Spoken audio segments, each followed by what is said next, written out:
sinabi nga po doon mga kapatid, yung kapatid. Hindi sinabi dito kapwa. Yung nagkasala ang iyong kapwa, di ba? Ang sabi doon ay kapatid. Tumutukoy po ito sa kapwa mananampalataya. Amen? Hindi yung pamilya. Pwede na rin nating sabihin sa pamilya o sa ating kapwa, pero ang tinutukoy po ng Biblia ay tungkol sa kapatid. Ibig sabihin, kapwa, mananampalataya, o kapatid sa espiritu. Katulad po natin, hindi naman tayo magkakarehas ng ina at ng ama. Pero tayo ay magkakapatid sa espiritu. Nagkakaisa tayo sa pananampalataya sa isang Diyos, kaya tayo ay magkakapatid sa espiritu. At ito po ang tinuturo dito ng Panginoon Jesus. At kung nagkasala daw po yung ating kapatid, kailangan daw po ay kausapin. Ngayon mga kapatid, may ilan po tayong hakba na dapat maunawaan. The right way of reconciliation. Ano po ba yung tamang hakbang, daan ng pakikipagkasundo? Sabi dito mga kapatid kay Kristo, kung magkasala sa iyo ang kapatid mo, puntahan mo siya ng sarilan, puntahan mo siya at kausapin ng sarilan. Amen?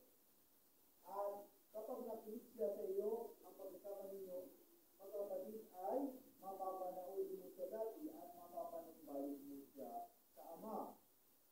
Mga kapatid kay Kristo. So ano po yung daan, tamang hakbang sa pakikipagkasundo? Sabi nito, kausapin ng puntahan para kausapin ng sarilan. Hindi po natin magagawa yun kung wala po tayo kababaang loob. Nasabihin mo mga kapatid, ay, sila nga, ay nagkakala sa akin, tapos ako pa yung gagawa ng paraan na pumunta sa kanya, para kausapin ng sarilan. Kung ay pinagsabi nga niya, yan nga niya, hindi nakapagbayad sa utang, ang pinangaling hindi binayaran, tapos pinagsabi-sabi, ang sama daw ng ugali ko din sa tao, sa iba't ibang tao. O tapos ako pa rin ang pupunta sa kanya. Mga kapatid kay Kristo, kung wala ko tayo kababaang loob, hindi po natin magagawa kumapit para makipagsabi. Tandaan mo natin, ang nagpapakataas ay itinababa ng Diyos.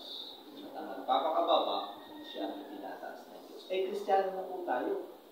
Diba? Ang usapan dito ay kapwa na natin, mananampalataya. Amen po? Kaya mga kapatid, una, we must learn to become humble in time to reconciliation. Sa oras kong yun mga kapatid kay Kristo, kailangan may kababaang loob tayo upang magkaroon ng reconciliation, pakikipagkasundo. Ang hadlang po kasi dyan, pag sinabing humble o humility, mababang loob, mababang kalooban, ang opposite po niyan, kataasan, kayabangan, yung pride of life. Kaya nga sabi natin, hindi natin magagawang puntahan yung kapatid natin na nagkasala sa atin kung walang kababaang loob. Kung nasa atin ay yung pride. Di ba? Pero mga kapatid kay Kristo, ang turo ng ating Panginoon, yung kababaang loob.